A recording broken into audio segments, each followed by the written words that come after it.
నమస్తే, మీ senior journalist దేరంగల Krishnaiah. ఈరోజు ప్రధాన అంశం మహిళలు మహారాణులు 33% తులసిరెడ్డి వ్యాఖ్యానం అనే అంశంపై విశ్లేషణ. ఈరోజు వేంపల్ల పట్టణంలో ఆయన స్వగృహం నందు కాంగ్రెస్ సీనియర్ నేత నారెడ్డి తులసిరెడ్డి గారు మీడియా సమావేశంలో అటు తర్వాత మీడియాకు విడుదల చేసిన ఒక వీడియోలో ఆయన మాట్లాడారు. 33% మహిళా రిజర్వేషన్ తథ్యం. ఇది మంచి శుభసూచకమే. వచ్చే పార్లమెంటు సమావేశాల్లో కాంగ్రెస్ పార్టీతో పాటు అన్ని పార్టీలు కూడా మద్దతు పలుకుతాయి. ఇది మంచి శుభసూచకం. ఇది ఆటోమేటిక్గా మహిళలకు 33% ఇవ్వాల్సిందే. తెలుగుదేశం ముందుకు నడుస్తూ ఉంది ఈ రిజర్వేషన్ల గురించి. ఏదో సామెత చెప్పాడు, ఈ వీడియోలో చూడాలి. తులసిరెడ్డి ఖచ్చితంగా చెప్పాడు అంటే మహిళలు మహారాణులు 33%. ఇక వచ్చే ఎన్నికల్లో మహిళలదే ప్రధాన పాత్ర కానుందా? రాజకీయంలో కానీ, ఉద్యోగాల్లో కానీ, ఆ తర్వాత ఇతర అంశాలలో కానీ మొత్తం అంతా మహిళలు మహారాణులు కానున్నారా అనే అంశంపై తులసిరెడ్డి ఏ విధంగా మాట్లాడాడో, ఏ అంశాల గురించి మాట్లాడాడో, మహిళా రిజర్వేషన్ల గురించి పార్టీల తీరు ఏ విధంగా ఉందో మాట్లాడాడు. ఈ వీడియోలో చూడండి. ఇలా మీ సీనియర్ జర్నలిస్ట్ దేరంగల కృష్ణయ్య ఈ వీడియోలో చూడండి. తులసిరెడ్డి మాట్లాడింది. చట్టసభల్లో అంటే అటు లోక్సభలో ఇటు రాష్ట్రాల అసెంబ్లీల్లో మహిళలకు 33% రిజర్వేషన్లు రావడం అనేది ఇది తథ్యం. వచ్చే పార్లమెంటు సమావేశాల్లో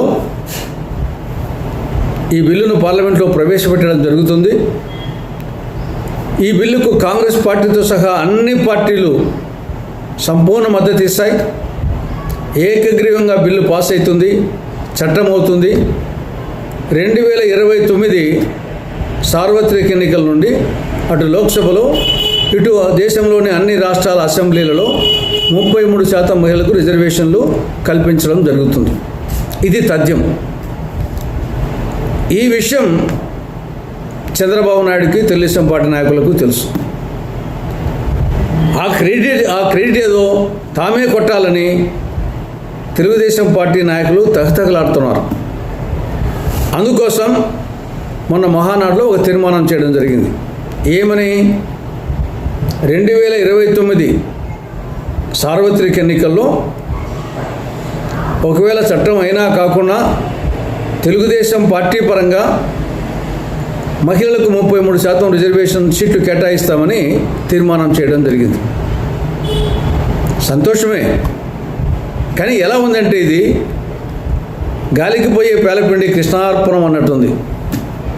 ఎలాగో చట్టం వస్తుంది, ఆంధ్రప్రదేశ్లోనే కాదు దేశంలోని అన్ని రాష్ట్రాల్లో అమలవుతుంది, లోక్సభలో అవుతుంది. ఎలాగో అమలవుతుంది కాబట్టి ఆ క్రెడిట్ ఏదో తాము కొట్టాలని తెగ తాపత్రయపడుతున్నారు తెలుగుదేశం పార్టీ నాయకులు. అందుకే మహానాడులో ఆ తీర్మానం చేయడము పదే వచ్చేసి గొప్పగా చెప్పుకుంటూ ఉన్నారు. వాస్తవంగా మనం పరిశీలిస్తే మొదటి నుండి కూడా మహిళా సాధికారత కోసం అటు రాజకీయ, సామాజిక, ఆర్థిక సాధికారత కోసం కృషి చేస్తున్న ఏకైక పార్టీ కాంగ్రెస్ పార్టీ.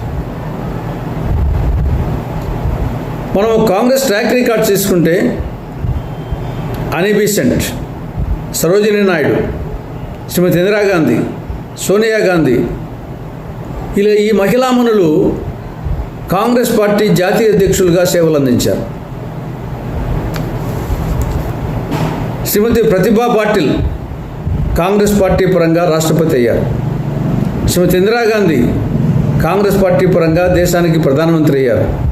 శ్రీమతి మీరా కుమార్ కాంగ్రెస్ పార్టీ పరంగా లోక్సభ స్పీకర్ అయ్యారు. ఎంతోమంది మహిళలు ముఖ్యమంత్రులుగా, గవర్నరుగా కాంగ్రెస్ పార్టీ తరఫున అయ్యారు. అన్నిటికంటే మించి ఓటు హక్కు. మహిళలకు ఓటు హక్కు అనేది మనము ప్రజాస్వామ్యానికి గొప్పగా చెప్పుకునే అమెరికాలో ఎప్పుడు వచ్చింది? అమెరికాకు స్వాతంత్రం వచ్చిన తర్వాత 143 సంవత్సరాలకు అక్కడ మహిళలకు ఓటు హక్కు కల్పించడం జరిగింది. ఇక ప్రజాస్వామ్యానికి మాతృక అని చెప్పుకునే ఇంగ్లాండులో స్వాతంత్రం వచ్చాక 700 సంవత్సరాలకు మహిళలకు ఓటు హక్కు కల్పించడం జరిగింది. కానీ మన దేశంలో స్వాతంత్రం వచ్చాక మొదటి సార్వత్రిక ఎన్నికల నుండే మహిళలకు ఓటు హక్కు కల్పించడం జరిగింది. అది కాంగ్రెస్ పార్టీ ఘనత, అది మొదటి ప్రధాని పండిట్ నెహ్రూ గారి ఘనత. ఇక స్థానిక సంస్థల్లో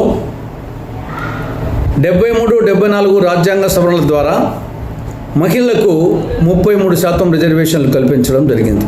ఎప్పుడు? 1993లో. దానికి కారకులు రాజీవ్ గాంధీ గారు, పివి నరసింహారావు గారు. దీని ద్వారా ఈనాడు లక్షలాది మంది మహిళలు సర్పంచులుగా, మండల పరిషత్ అధ్యక్షులుగా, జిల్లా పరిషత్ చైర్మన్లుగా, మున్సిపల్ చైర్మన్లుగా, మున్సిపల్ కార్పొరేషన్ మేయర్లుగా, వార్డు మెంబర్లుగా, ఎంపీటీసీలుగా, జెడ్పీటీసీలుగా, కౌన్సిలర్గా, కార్పొరేటర్స్గా అయ్యారు. దీనికి కారణం కాంగ్రెస్ పార్టీ. ఇక డాక్రా పథకం ఎప్పుడు ప్రవేశపెట్టారు? ఎవరు ప్రవేశపెట్టారు? తెలుగుదేశం ఏదో గొప్పగా చెప్పుకుంటుంది. ఇది జాతీయ స్థాయి కేంద్ర పథకం.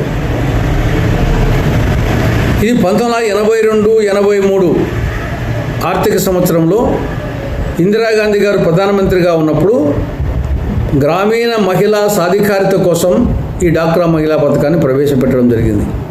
1982-83 దేశవ్యాప్తంగా.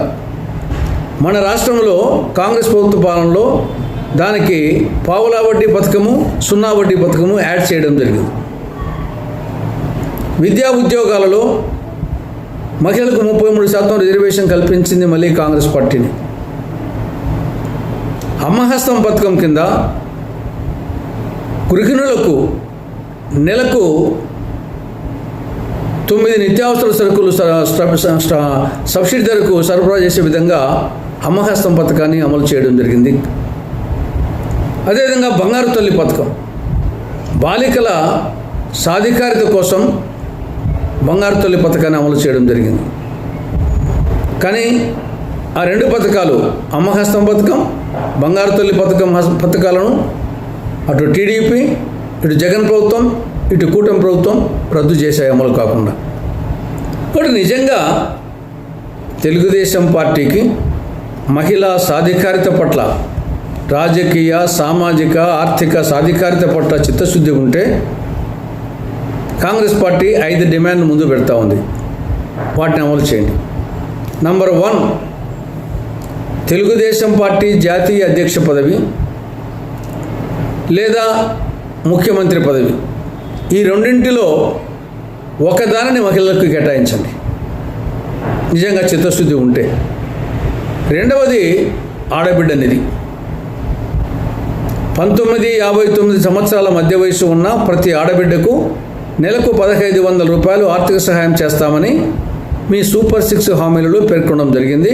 2 సంవత్సరాలు అయింది, అతిగతి లేదు. దాన్ని అమలు చేయండి. మూడవది, ప్రతి డాక్రా సంఘానికి 10 లక్షల రూపాయల వరకు వడ్డీ లేని రుణాలు ఇస్తామని చెప్పడం జరిగింది. మీ మేనిఫెస్టోలో పెట్టడం జరిగింది. 2 ఏళ్ళు అయింది, అమలు కాలేదు. 12%, 13%, 17% వడ్డీతో మహిళా సంఘాలు రుణగ్రస్తులయ్యాయి. చాలా మటుకు డాక్రా సంఘాలు మూసేస్తూ ఉన్నారు. ఆ యొక్క వడ్డీ లేని పథకాన్ని అమలు చేయండి. 4వది, బంగారు తల్లి పథకాన్ని వెంటనే పునరుద్ధరించండి. 5వది, అమ్మహస్తం పథకాన్ని వెంటనే పునరుద్ధరించండి. అప్పుడు నిజంగా మీకు మహిళా సాధికారత పట్ల చిత్తశుద్ధి ఉందని చెప్పుకునే నైతిక అర్హత ఉంటుంది.